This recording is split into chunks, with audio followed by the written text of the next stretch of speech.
¿qué tal amigos? A la entrevista, sean bienvenidos a la entrevista con Michelle Caballero. Bueno, aquí seguimos generando siempre mucha información, mucho, ¿no? De lo que tiene que ver con el desarrollo de nuestro país en el ámbito, sobre todo político. Y hoy nos acompaña, teníamos tiempo que no conversamos con Enrique Ochoa Antich, dirigente político, analista político independiente. ¿Cómo está? ¿Qué hubo, Michelle? Encantado de escucharte. He Bueno, estado un poco retirado porque tuve la visita de mis hijos que vinieron del exterior. Por cierto, que estuvieron en Margarita y consiguieron a Margarita muy destruida, y mucha pobreza, niños acercándoseles, pidiéndoles comida. Es una cosa realmente lamentable. A veces siento que estamos enrumbándonos entre la mala gestión del gobierno y en particular de Chávez y las sanciones gringas que impuso la oposición. Entre esos dos males estamos enrumbándonos, como pidió Chávez alguna vez, al paraíso de la felicidad, entre comillas, cubana, porque eso lo viví yo en Cuba, los niñitos buscando y pidiéndote cosas. Y pero hay bueno, opiniones encontradas, porque hay gente que ha venido por cierto, a Margarita, hay muchos. no, en Caracas muy bien, en Caracas sí vimos las cosas bastante arregladas. El centro de la ciudad lo conseguí como hacía 45 años, no lo veía. Los próceres, conseguimos un baño con jabón y papel, imagínate, eso es insólito. El laguito del círculo militar estuvo muy bien, digamos, sí, en Caracas, ¿no? En Caracas, pero el impacto que recibieron mis hijos después de que pasaron de aquí a Margarita, el impacto fue notable.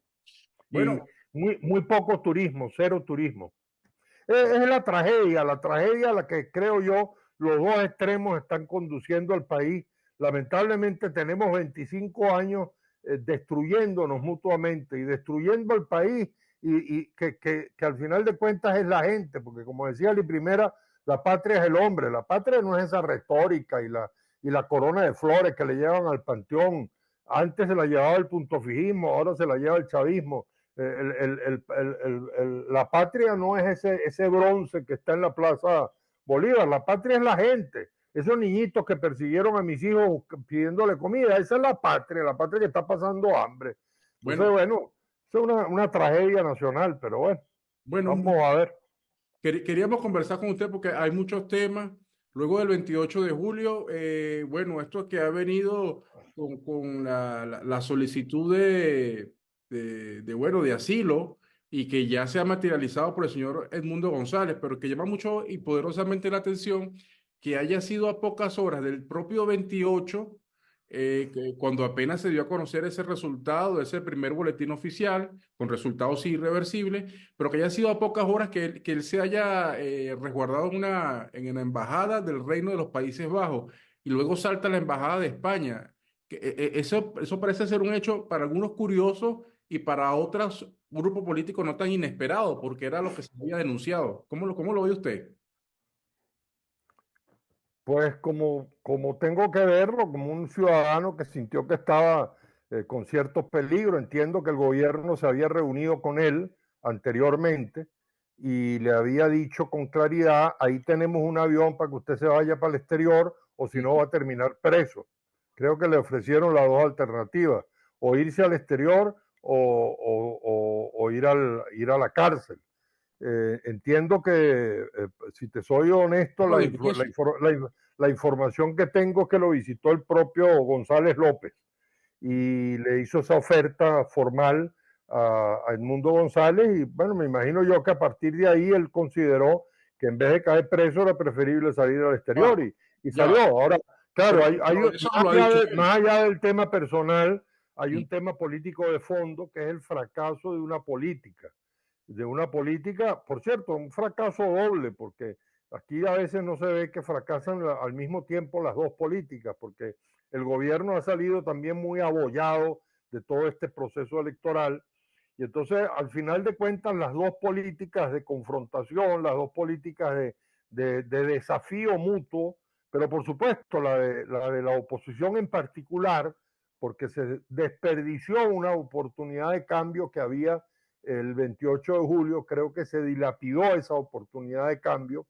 Creo que en buena medida los sectores extremistas de la oposición boicotearon la candidatura de Edmundo González, que arrancó con un discurso muy distinto, llamando a Maduro presidente, proponiéndole a Maduro hablar, diciendo que iba a pedir el levantamiento de las sanciones, rechazando las sanciones, etcétera, pero el extremismo terminó titerizando, como decía yo, esa candidatura y creo que la boicoteó. Y así se dilapidó y se boicoteó la posibilidad de un cambio pacífico y democrático el 28 de julio.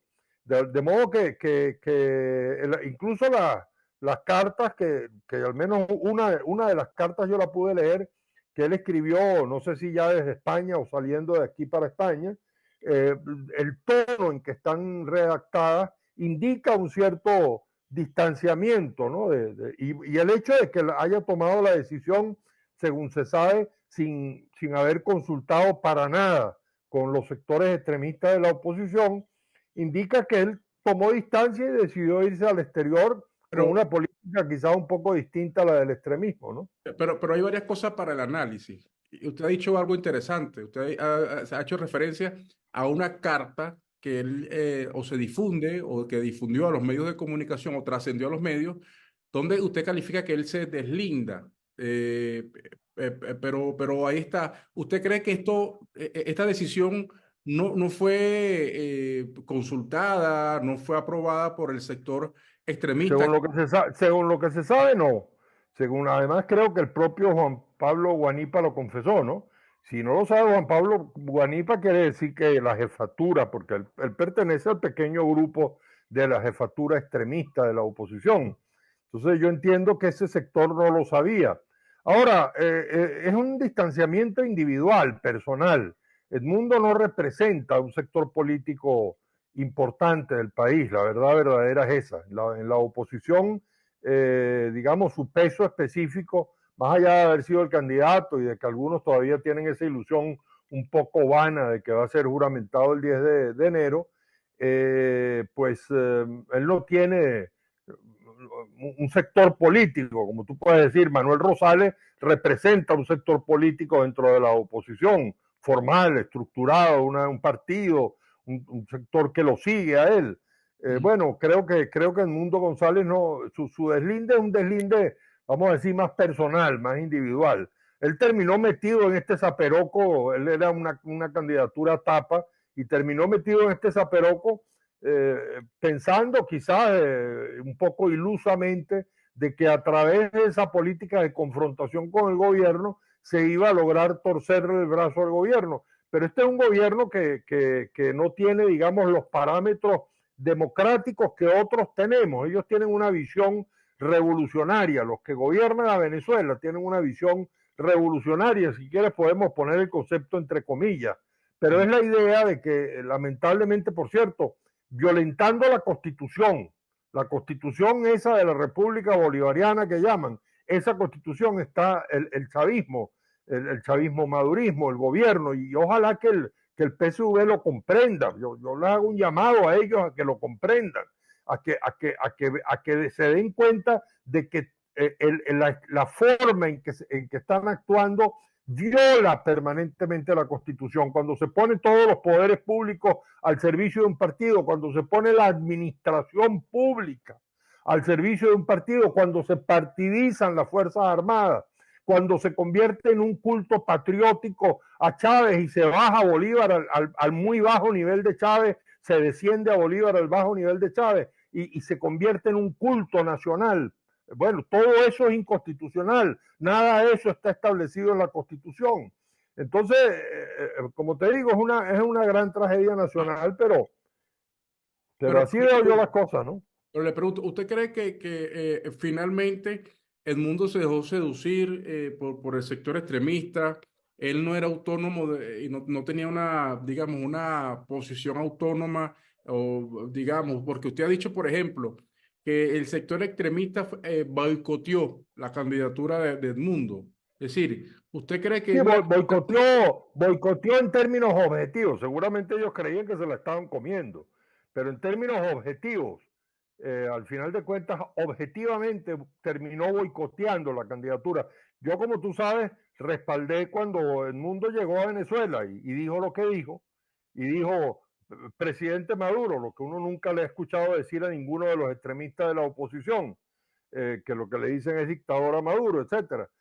Cuando dijo que estaba en desacuerdo con las sanciones, cuando dijo que él incluso podría llamar a gente del actual gobierno a formar parte de su propio gobierno, yo dije, caramba, cuando a mí me preguntaban por qué yo respaldaba a Edmundo, si yo había criticado el extremismo, yo siempre les decía, lo que tienen es preguntarle a los extremistas por qué respaldan a Edmundo, porque el discurso de Edmundo era completamente diferente. Pero él Ahora, se ese... plegó, él se ¿Ah? plegó a ellos, él se plegó o se dejó seducido. Claro, no, No, es que él no tenía fuerza personal, o sea, esa es la razón por la cual Manuel Rosales no es el candidato. Manuel Rosales, como tú sabes, es un líder político, se le puede hacer cualquier género de crítica, pero es un jefe político, es un líder consumado, ha ganado 3 veces la gobernación del estado Zulia con 53%, capitaneó y dirigió, porque yo lo vi de cerca, la jornada del 2007, que cuando se le ganó al más poderoso Chávez el referendo de la reforma de la Constitución. Manuel Rosales no se habría dejado titerizar jamás en la vida por el extremismo. Y yo creo que lo primero que hubiera hecho habría sido ir a Miraflores a hablar con Maduro y decirle, bueno, vamos a ponernos de acuerdo, ganes tú o gane yo, cómo hacemos para que en nombre del país y por el bien del país, gane quien gane, vamos a tratar de gobernar juntos y de sacar al país de la crisis. Como tú sabes, yo he dicho muchas veces, ni gobierno ni oposición, sino todo lo contrario. Yo ahora más bien lo que digo es gobierno y oposición, los dos juntos, porque al final de cuentas esas son las dos fuerzas que existen hasta nuevo aviso en el país. Ojalá apareciera, como siempre uno añora, anhela que aparezca una tercera fuerza vigorosa de bueno, centro, diferente, pero los dos sectores políticos, en vez de estarse confrontando de manera inútil y además criminal con el país. Estamos destruyendo al país. Entre los dos sectores extremistas, el extremismo del gobierno y el extremismo de la oposición, estamos destruyendo al país. Ya basta de seguir en esa destrucción, por Dios. pero ahora fíjese, bien interesante. De sus palabras, puedo yo quizás inferir que usted se siente o siente que al mundo le faltó coraje, le faltó fuerza para, o sea, él siempre fue tutelado, porque usted mismo lo ha dicho. Es decir, Manuel Rosales no se hubiese dejado, no hubiese tutelar como se dejó tutelar, e infiero yo de lo que usted dice, Edmundo. Ahora digo yo, ahora María Corina dice que Edmundo se va a juramentar el 10 de enero. Ahora al final parece que lo pasó para el 10 de enero. Entonces parece que esto va por fecha, ¿no? El final, no, ahora el final es el 10 de enero. Entonces, ¿usted cree que Edmundo se vaya a juramentar, regresa a Bueno, yo juramentar? creo que estamos en algo parecido a lo que ya vivimos en la época de Guaidó. Creo que ahora con un poquito más de debilidad, un Guaidó bastante débil. Eh, eh, yo les diría a ellos lo mismo que les dije a la gente de Guaidó en su momento. Si ustedes quieren que esa política tenga éxito, la única posibilidad que tienen de que tenga éxito es que haya una intervención militar gringa. Entonces, bueno, ahora a mí me ponen a escoger entre Maduro en la presidencia y una intervención militar gringa y yo escojo a Maduro en la presidencia. Yo estoy en desacuerdo con Maduro, estoy en desacuerdo con su gobierno, estoy en radical desacuerdo con el chavismo como proyecto político. Ahora, a mí me dicen una intervención militar gringa y caramba, por un mínimo de decoro nacional, por lo que representa la patria, por el sentimiento mínimo patriótico que cualquier venezolano tiene que tener, uno tiene que estar en desacuerdo. Ahora ellos es la única opción que tendrían desde el punto de vista de fuerza de imponer su proyecto político. Entonces, yo creo que se está creando una expectativa falsa, creo yo que se engaña a la gente, que es lo más doloroso, creo que se engaña, así como desde el chavismo a veces se engaña a los venezolanos haciéndoles creer que tenemos 25 años construyendo una revolución y un paraíso terrenal y lo que hemos destruido, lo que hemos construido es la devastación nacional, como ha ocurrido en estos 25 años. Por el otro lado, devastación, por cierto, a la que ha contribuido de manera notable las sanciones que han impuesto los gringos y que ha impuesto la oposición. Pero por el otro lado tenemos unos señores que engañan a sus propios electores haciéndoles creer que se va a juramentar un señor el 10 de enero. He escuchado decir incluso, él viene a Venezuela y se va a juramentar en Venezuela. Bueno, ¿Qué es eso? eso es no conocer al adversario. Una de las primeras cosas que uno tiene que hacer cuando uno está en cualquier confrontación política y en cualquier confrontación en la vida, en la guerra, los militares, etcétera, es conocer al adversario, saber cómo es el adversario. El adversario que se tiene, Maduro, Jorge, y yo los conozco a todos ellos bastante bien, tienen una visión revolucionaria en la cabeza, creen que son la patria, creen que son la historia, y ellos no van a entregar por esa vía, por la vía de la fuerza, jamás podrá producirse un cambio político en Venezuela. Ahora voy a lo otro. Usted dice, Edmundo, a mí me llama la atención, al menos uno se puede preguntar como un ciudadano común, como periodista, que Edmundo se haya refugiado en la embajada del Reino de los Países Bajos a pocas horas de darse a conocer el resultado, que además era el primer boletín. Ahora, ¿por qué Edmundo si tenía o sea, varias contradicciones? Edmundo supuestamente aparecían comunicados donde él decía que sí, que él tenía la razón, pero lo citaron al TCJ y no fue al TCJ. Lo citaron al Ministerio Público, no fue al Ministerio Público. Después va a su abogado y su abogado dice que esa página, que él no tiene nada que ver con esa página. Entonces, bueno, ahí hay como contradicciones. Entonces uno se pregunta si realmente el plan del mundo era defender con lo que él decía que eran las pruebas que supuestamente él tenía o tiene, no sé si es que él las tiene, y no las presentó. El mundo se fue. Es decir, ¿por qué se fue? Si él tenía las supuestas pruebas que él dice tener. Sí, por eso, hay contradicciones en los dos lados. Yo no sé si él se fue inmediatamente después del boletín del CNE, no tengo esa información precisa, No, pero el pero, comunicado del Reino de España dice 29. O sea, bueno, 29 de julio. julio. Bueno, no me di cuenta de ese detalle, pero en todo caso, si él lo hizo así, independientemente digamos, de la fecha en que tomó la decisión, me parece efectivamente una contradicción un poco extraña, igual que es curioso y extraño que una vez que se llegó al acuerdo con el mundo, ya el gobierno dijo que él no había cometido ningún delito y le perdonó todos los problemas. Y así como entonces un día llega y el presidente Maduro habla muy bien del mundo y le reconoce su derecho a irse, etcétera, pero al día siguiente lo llama cobarde que se robó un dinero. O sea, estamos llenos de contradicciones unos y otros.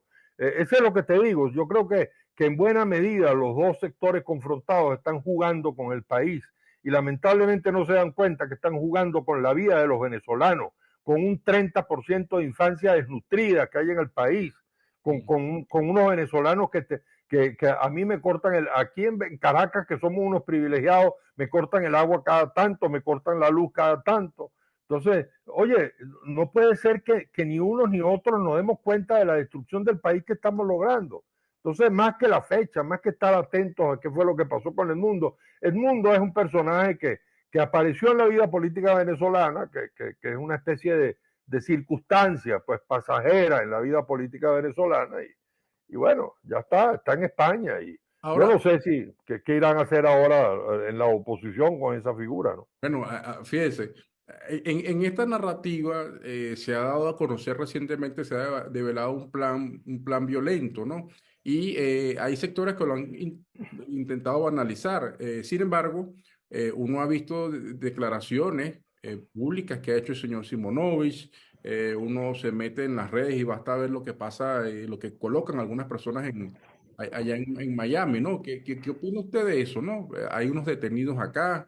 Entonces, bueno, estas personas, dos españoles, estaban cerca de un aeropuerto y resulta que con unas cámaras tomando fotos y ellos dicen que no, bueno, aparecen unas personas diciendo que ellos estaban era de turistas, de vacaciones. Bueno, a Entonces, mí lo que yo te diría es que efectivamente parece que hay algunos grupos que están todavía pensando en ese tipo de acciones violentas. Creo que son grupos al final de cuentas pequeños. Yo no llego a creer, María Corina, me María, parecería, ¿usted cree que María me Corina está parece, utilizando eso?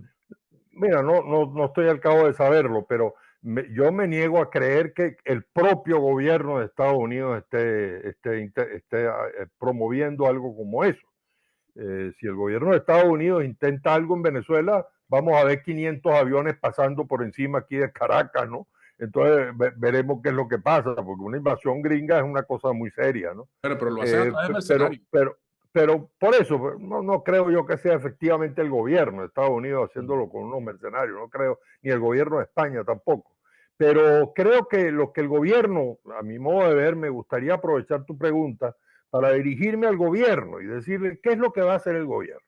El gobierno Maduro, el presidente Maduro, yo le hablo aquí al presidente Maduro, le hablo a Jorge, a Delcy, al propio Diosdado, ¿qué es lo que van a hacer? Se van a pasar la vida se la van a pasar en el gobierno intentando impedir que los tumben. Esa va a ser su misión. Van a pasar a la historia porque no se dejaron tumbar. Esa va a ser su misión. Agarrar unos fusiles aquí, agarrar unos presos allá, tener unos presos políticos aquí, tener unos presos políticos allá. Esa va a ser su misión. Entonces, caramba, el gobierno tiene la oportunidad, el presidente Maduro tiene la oportunidad de ganarse la posteridad con honor, de ganarse un lugar en la historia, si con audacia, después del 10 de enero, pues yo estoy seguro que él se va a juramentar, nos guste o no nos guste, estemos de acuerdo, estemos en desacuerdo, compartamos o no compartamos los resultados, él se va a juramentar el 10 de enero. Creo que después del 10 de enero, porque digamos, ahorita en este momento están en modo trinchera, están atrincherados defendiéndose de los supuestos planes que existen para tumbarlos. Entonces, para lograr imponer a la fuerza un cambio político en Venezuela, que tengo la impresión de que no se va a lograr imponer a la fuerza. Entonces, después del 10 de enero, así como ocurrió en el 17, que bajaron las guarimbas y se aplacaron las guarimbas, etcétera, después del 10 de enero, que ojalá el gobierno pueda meditar de aquí hasta esa fecha y el 10 de enero haya una gran apertura política, que se libere a los presos políticos, que se convoque a la oposición para conversar en Miraflores, que se produzca la posibilidad de un gobierno de unidad nacional. ¿Por qué el presidente no puede pensar en la posibilidad de discutir con el país nacional, con la oposición, con los sectores económicos, con los sectores sindicales y construir un gabinete de unidad nacional donde participemos todos los venezolanos, donde nos sintamos que participamos todos los venezolanos, que podamos sentirnos representados todos los venezolanos en un gabinete de unidad nacional, que es lo único que puede sacar al país de la crisis. Inmediatamente después de que él haga una medida como esa, se levantan las sanciones, hay una gran reactivación económica del país y entonces él pasa a la historia porque este país tiene los recursos, tiene el capital humano, tiene la capacidad para lograr salir de la crisis y ser un gran país.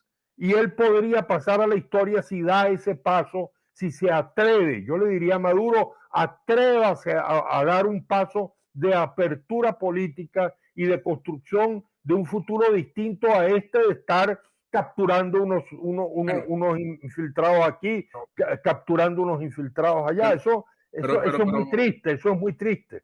Diga, pues, pero se ha llamado el diálogo. Vamos a ver qué va a pasar, porque lo otro es hablar, llamar un diálogo con sectores que quieren, desde Miami, están conspirando contra el país. Pero fíjese, hay otro tema que me parece interesante. Bueno, por cierto, déjame apuntarte. Yo creo que si él tomara una medida como esa, en los sectores extremistas de la oposición quedan aislados. Y esa sería la gran derrota del extremismo de ultraderecha en ¿Cuál Venezuela. decisión?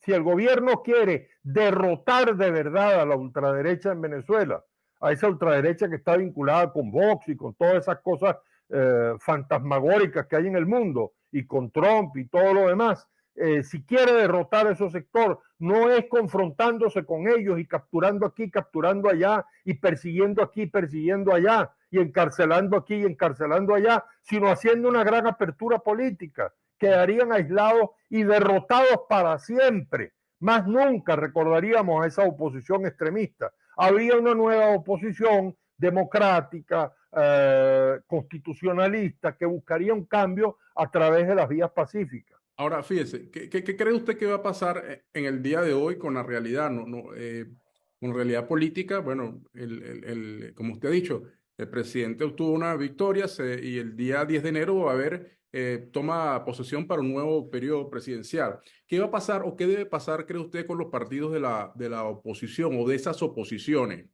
Y ahorita me viene a la mente el momento cuando Rosales, en aquella disyuntiva con la candidatura de Edmundo y la plataforma, Edmundo González, Manuel Rosales dijo, bueno, aquí le entrego la tarjeta de un nuevo tiempo con Lacito, ¿no? En Lacito. Entonces, ¿qué va a pasar entonces?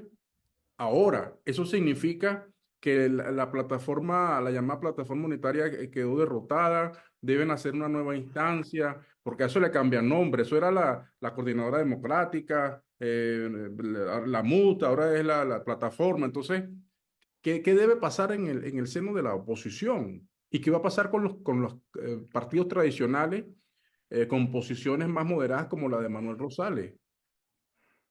La gente se pregunta. Bueno, fíjate, lo de la victoria lo has dicho tú.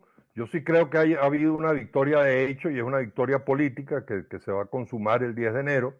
De todas maneras, sí creo que la oposición, los sectores moderados de la plataforma, tendrían la obligación, creo que va a haber un pretexto, una razón, no un pretexto, una razón de fondo, que es que en algún momento la oposición va a tener que escoger si va a las elecciones del 2025 o no va a las elecciones del 2025. ¿Qué se va a hacer con los 150 alcaldes que tiene la oposición? ¿Qué se va a hacer con los 5 gobernadores que tiene la oposición? ¿Qué se va a hacer con los 17 estados que se habrían ganado si la oposición hubiese ido junta en las elecciones del 2021 según los resultados del CNE? Si hubiese ido junto, la oposición hubiese ganado 17 estados según los resultados del propio CNE. Bueno, ¿qué se va a hacer? Entonces, algunos van a escoger el barranco de ponerse al margen del proceso político, me imagino yo, porque sería lo coherente con su discurso político, y otros van a tener que escoger, me imagino yo que entre ellos Manuel Rosales, que es un gobernador que me imagino yo quiere volver a repetir, o que quiere que al menos su partido repita en el estado Zulia, y van a tener que escoger participar. Bueno, esos sectores moderados de la plataforma deben encontrarse con sectores moderados que están en la otra oposición, con Lápiz, con Conde, con Claudio, con todos los otros sectores que están con Avanzada Progresista, con todos esos sectores que están allí, y entre todos tratar de construir una alternativa democrática creíble. Ahora, yo te vuelvo a decir, la posibilidad de que haya un cambio en Venezuela, claro que depende mucho de la oposición, y creo que se dilapidó una oportunidad. Si antes del 28 de julio se hubiese llegado a un acuerdo con el gobierno, como lo pidió tanto el rector de la Universidad Católica, si se hubiese buscado un diálogo propositivo con el gobierno, si se hubiese escogido un candidato que el gobierno hubiese sentido en el que el gobierno hubiese sentido que se podía confiar para producir una transmisión de mando donde se respetase el chavismo, se respetase los poderes públicos, etcétera, quizás se hubiese podido haber producido un cambio, eso es así. Pero en todo caso, creo que más allá de la oposición, así lo han demostrado otros cambios que ha habido. Por ejemplo, la transición española se logró porque desde el gobierno hubo una voluntad. En Venezuela, después del gomecismo, López Contreras y Medina propiciaron ellos mismos el cambio. Yo creo que en Venezuela se necesita que el gobierno, por eso es que la prédica, creo yo que al menos algunos tenemos que mantenerla siempre viva, la prédica al gobierno de que se sientan tentados a producir un cambio. Y la oposición tiene que participar también de ese cambio con el gobierno, no es contra el gobierno, tiene que ser gobierno y oposición juntos. Los problemas que tenemos en el país son demasiado graves, Michelle. Aquí no se trata de cambiar al gobierno por la oposición, ni a la oposición por el gobierno, ni a una oposición por otra. Se trata de resolver los grandes problemas del país. Tenemos destruido el servicio de electricidad, tenemos destruido el servicio de agua. Aquí hay 8 millones, 10 millones de venezolanos que pasan hambre todos los días, ancianos que pasan hambre todos los días. Entonces, oye, los venezolanos no podemos ponernos de acuerdo, no podemos sentarnos un momentico y decir, oye, vamos a parar esta guerra, vamos a parar esta confrontación inútil, vamos a tratar entre todos de tomar un conjunto de medidas en las que estamos de acuerdo todos, porque aquí hay un vasto consenso nacional sobre las medidas económicas que hay que tomar, sobre propiciar una economía de mercado con contenido social, con un estado de bienestar poderoso, que debemos tener una actitud de soberanía frente a los Estados Unidos. No puede seguir existiendo una oposición pitiyanqui que se arrodilla ante las puertas del Departamento de Estado para pedir que el Departamento de Estado le dé, digamos, la orientación política. Eso no puede seguir existiendo en Venezuela. Tampoco puede seguir existiendo en Venezuela un gobierno, como te digo, que cree que su papel es perseguir, es meter preso, es mantener, es imponerse a la fuerza, imponer una visión a la fuerza. El gobierno está claramente en minoría en el país. La gran mayoría del país está en desacuerdo con el proyecto del gobierno. Entonces el gobierno se empeña en imponer el culto de Chávez. El gobierno se empeña en imponer el culto de Chávez, el gobierno se empeña en imponer un conjunto de valores que nadie los ha decidido. Nadie ha decidido esos valores. En la Constitución no se habla de socialismo. Todo cada vez que se convierte al socialismo en una visión de Estado. Yo que soy socialista liberal, vamos a decir, si es que me piden una definición, pero el socialismo no puede ser una definición de Estado. Eso no está en la Constitución. Todo eso es inconstitucional. Por eso es que es trágico lo que vivimos. El chavismo está contradiciendo su propia Constitución. El poder político chavista es inconstitucional. Ya me queda poco tiempo, pero le quiero preguntar. Usted ha dicho, la oposición debe decidir si participa a la elección del 2025 o se va por el barranco. Exactamente. ¿Qué cree usted que debe hacer la oposición? Esa es su oposición. Pues ir a las elecciones, pues ir a las elecciones. Te voy a decir por qué. Aquí tú sabes el cuento tú sabes el cuento del arzobispo que fue para un pueblo y no le tocaron las campanas. ¿Sabes el cuento? ¿No lo sabes? No. Ah, bueno, yo lo he echado por ahí en algún medio. Bueno, un sacerdote, un arzobispo que cada vez que iba y recorría los pueblos, los sacerdotes les tocaban las campanas. Les tocaban las campanas y llegó un pueblo y no le tocaron las campanas. Y entonces él le preguntó al sacerdote, muy indignado, mire, sacerdote, ¿por qué no me tocaron las campanas aquí en este pueblo? Eso es una cosa inaceptable. Entonces le digo, mire, yo tengo 10 razones. La primera de ellas es que no hay campanas. No sé si usted quiere que le diga las otras 9. Bueno, la razón por la cual hay que ir a elecciones es porque es la única vía que existe, porque no hay otra. Que me digan cuál es la otra. Que me digan cuál es la otra distinta a ir a elecciones, a acumular fuerzas en elecciones.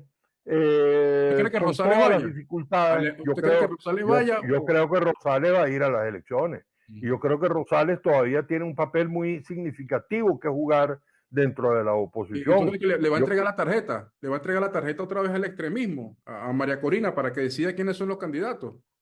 Bueno, es que justamente una de las tragedias que ocurrió esa noche es que yo tengo la impresión de que el gobierno aceptó que se mantuviera la tarjeta de la MUD porque consideraba que la plataforma iba a respaldar a Rosales, que era lo natural. Si no podía ser candidata la que había sido elegida en las primarias, el candidato del primer estado desde el punto de vista poblacional del país, o el segundo estado, electoralmente el segundo estado, entiendo, después de Miranda, uno de los estados más significativos del país, uno de los líderes más importantes de la oposición, que había ganado la gobernación con 53% de los votos. Pues lo natural es que el candidato hubiese sido él. Entonces yo me imagino que el gobierno pensaba que el candidato iba a ser Manuel Rosales y por eso mantuvo la tarjeta de la MUD. Pero tengo a veces la sospecha de que el gobierno pensaba que si Manuel Rosales ganaba las elecciones, con él se podía llegar a algún tipo de acuerdo para hacer una transición pactada, ¿no? Pero fue un error. Rosales cometió un error al entregarle la tarjeta a María No le Corina. quedaba, no le quedaba más remedio, porque allí habían unas reglas de juego dentro de esa alianza de la plataforma. Se reunieron los 10 partidos. Curiosamente, después de hablar tanto de primaria, se reunieron 10 representantes de partido alrededor de una mesa y escogieron el candidato. Eso se debió haber hecho desde el principio, se debió haber buscado un candidato lo dijimos mucho. Tú te recuerdas que yo hablé de un candidato que tuviera la aquiescencia del gobierno. Siempre pusimos el ejemplo de Elwin, que tenía la aquiescencia de Pinochet. Siempre dijimos de Mandela, que tenía la aquiescencia de los blancos de Sudáfrica. Y así sucesivamente. Mazowiecki en Polonia tenía la aquiescencia de los comunistas. Cogobernaron con los comunistas 2 años, como estamos proponiendo nosotros aquí, que se cogobierne en Venezuela durante varios años. El chavismo, madurismo que está en el gobierno, con la oposición de la plataforma, que entre todos juntos y todas las oposiciones y los sectores económicos y los sectores sindicales y los sectores civiles se pueda convocar un gobierno de concertación y de unidad nacional para sacar al país de la crisis. No es difícil sacar al país de la crisis si se da este paso. En 10 años los venezolanos podemos tener otro país, un país próspero, un país con libertades, un país con expectativas, un país con alegría, donde los venezolanos sientan una expectativa hacia el futuro. Es que es la tristeza que yo siento con mis hijos cuando sienten que no tienen una oportunidad de vida en el país. Se me acaba de ir una hija otra vez hacia Alemania, porque con mucha tristeza siente que no tiene perspectivas en el país. El hijo está tratando de bregar aquí en Venezuela y no logra abrir ese camino, pero lo está intentando hacer. Ahora, es doloroso ver esa situación en Venezuela, ¿no? Profe, ya nos tenemos que ir, 40 segundos. Bueno, Rapidito, ¿usted cree que se vende humo, se engaña a la gente? María Corina engaña a la gente cuando le dice que el mundo va a venir a juramentarse aquí el 10 de enero, o es que se va a juramentar en España ya. te respondo, sí, Se le vende humo. sí. ¿Por qué? A su juicio. Bueno, porque es una práctica ya acostumbrada, crear unas ficciones, crear un espejismo, las prácticas de los espejismos que mantiene a la gente con una ilusión, mantiene a la gente con una expectativa. Yo tengo la impresión de que lo que está ocurriendo en ese enorme sector de oposición que se manifestó en las elecciones es que hay una resaca, hay una depresión, una decepción, que solo sectores muy pequeños, que son los que uno observa en algunas manifestaciones que se convocan, se mantienen activos, pero la inmensa mayoría está decepcionada, se siente engañada, se siente defraudada, y me imagino yo que estarán esperando ahora que vuelva a aparecer una alternativa. Por cierto, déjame aprovechar los últimos segundos, yo no responsabilizo solamente al liderazgo de la oposición, yo siempre digo, los pueblos son responsables también de lo que hacen.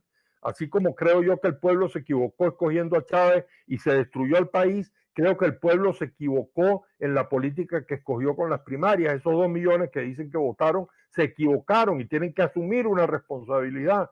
Y creo que todos los venezolanos tenemos que asumir esa responsabilidad. Ojalá que la próxima vez que ese pueblo escoja una alternativa de cambio, no sea de esas que venden humo, sino sea una alternativa de cambio con los pies en la tierra y con capacidad de producir un cambio real, pacífico, democrático, constitucional y soberano en Venezuela. Gracias, profe. Saludos. Bueno, Michelle, fuerte Gracias. abrazo.